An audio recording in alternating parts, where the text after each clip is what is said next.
this segment, I want to talk to you about that element of our course in American government that most directly aligns it with the other behavioral sciences. In this segment, I want to talk to you about public opinion research or public opinion polling.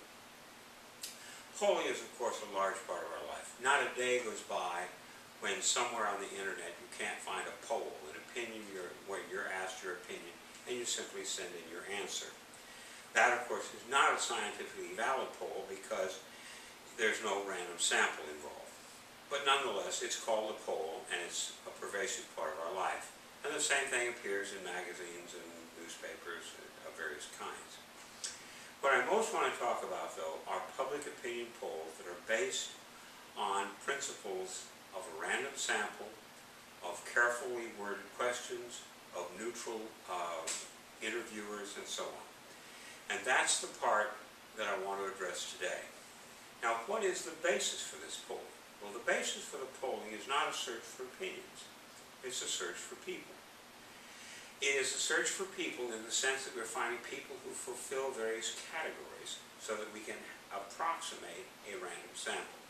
All of this is required because of the rules governing the mathematical laws of probability. And these mathematical laws of probability can be applied to a lot more than political science.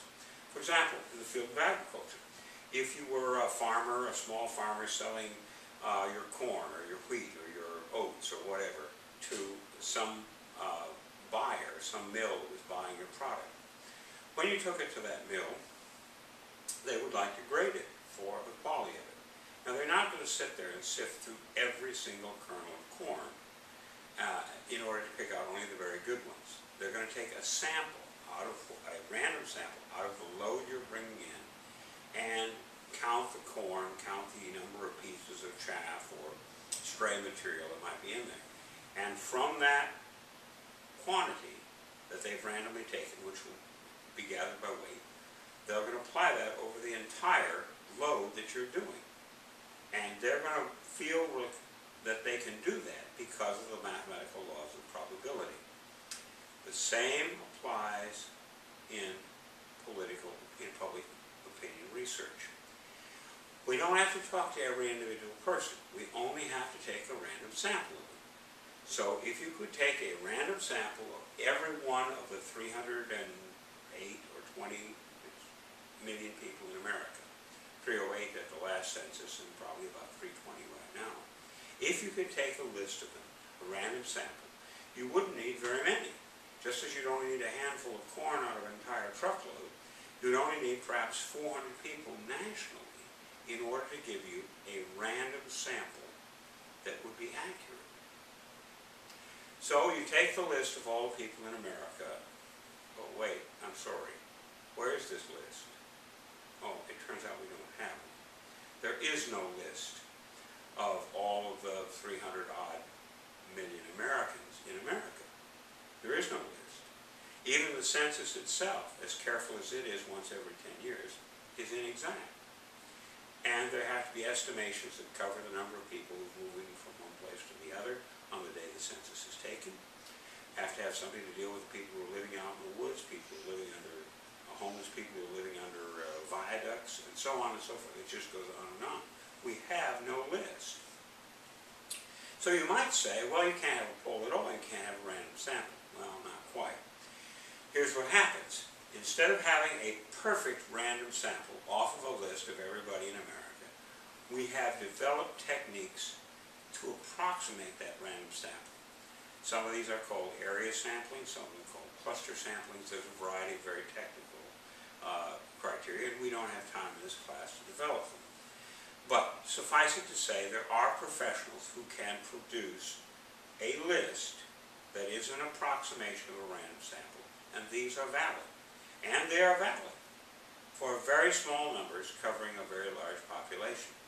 If you look in the fine print under responsible polls that are printed in the newspaper, the New York Times poll, the Roper polls, the Gallup polls, and so on, there's a whole string of nationally known companies. Those are all reliable polls, and they will tell you what their sample size is, and they can be valid with as few as 400 people for the nation. but they're only going to be valid within a margin of error. And with that small a number covered over the whole nation, it's probably going to have a margin of error of 6%.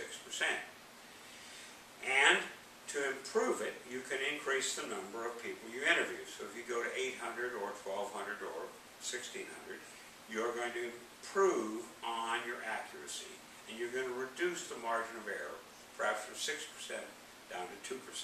And of course, in each case, I'm saying 2% plus or minus, 3% plus or minus, 6% plus or minus. That's the kind of accuracy you have. It's not perfect accuracy. It's accuracy within a range.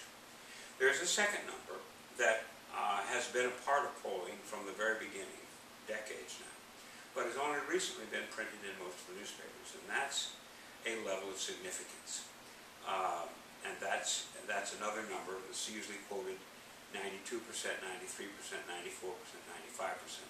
That's the level of significance that you give. That's the chance that a particular result might fall outside of the range. And presumably it would happen only 3 or 4 or 5 times out of 1,000 shots. That's another technical issue. But now, what do we have? If you have a random sample, or the functional equivalent of a random sample, you can produce a valid poll with a very small number of people covering the entire nation. And one more technical issue here is that every time you select a new jurisdiction, you have the same basic requirement. If you want an accurate poll of the United States, 400 for the United States. But if you wanted to take one of the states, say like Tennessee, you have to duplicate the same 400. You want to have an accurate result for Tennessee, you have to be talking to 400 people minimum in order to get a reasonably accurate, but not terribly accurate poll. All right, now that deals with the issue of random samples. But that's not the end of it. If you had a random sample, but you sent somebody out asking questions like, do you want to vote for candidate A, who's a fine, courageous veteran who saved lots of lives and has a distinguished political career in a lower office who's now running for president? Or do you want to vote for this low-life scum over here with a criminal record? And if you ask a question like that, the question is so obviously biased that you can't expect the result to be accurate. So you have to have questions that are neutral. And that's why the major polling companies all pre-test their questions to see that their questions are not misleading in some way. By the way, when I do multiple choice questions, I have the same concept. If I ask a multiple choice question, I don't say the multiple choice question is perfect. I say it was a good question last year. I'm trying it again this year, but because this group has changed, that same question may not be valid for them. And therefore, I have to treat the questions in my multiple choice test as if it were a pre-test of the questions. But that process of testing questions goes on in any nationally reliable poll. The final element of the poll that is necessary is to have neutral observers. So if you have an observer who makes faces, would you like to vote for candidate A? Or candidate B, someone who shows with facial expressions or some signal that they give in the interview process that biases the results. Sorry, again, you've not done a good job. So, if you have a random sample, if you have professionally developed questions, and if you have professional interviewers who do not give away a position when they ask a question, you have the possibility of a poll. And you can rely on it for a very short period of time. Because one of the rules about polling is it's only accurate for the moment it's taken.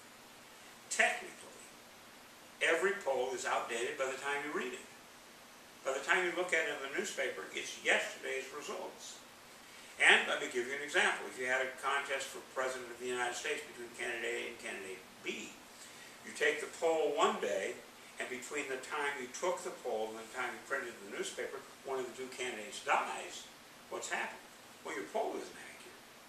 People assumed they were both alive and would stay alive, and one of them died. So obviously, timing is very important. Now, this has been a big factor. In the presidential election of 1948, we had polls checking on the Democratic incumbent president, Harry Truman, and the Republican challenger, Thomas Dewey. Thomas Dewey had run 4 years before trying to defeat Franklin Roosevelt. Almost did it. He had the best return against Franklin Roosevelt of any of the candidates who tried to beat Roosevelt in the 4 times that he ran. He looked very promising. And it was made worse by the fact that Harry Truman just simply did not look as presidential as Franklin Roosevelt. So, it seemed as though Dewey was about to win. They made that assumption. They checked it with polls early in the election year. Dewey won. Checked it a few weeks later. Again, Dewey won. A few months later, Dewey still winning, still winning, still winning, still winning. So they decided by about the 1st of October, well, it's obvious Dewey's going to win. So they stopped taking the polls. Part of it was the cost of taking polls, because it's expensive to go out and interview a bunch of people with professionally trained interviewers and so on. So they just stopped doing it. There was one person, though, who said, I'll do one more. And he did a poll about mid-October. And he did notice that the race was tightening, that Truman was coming up. But Dewey was still winning. He said, well, probably won't matter. These things tighten up.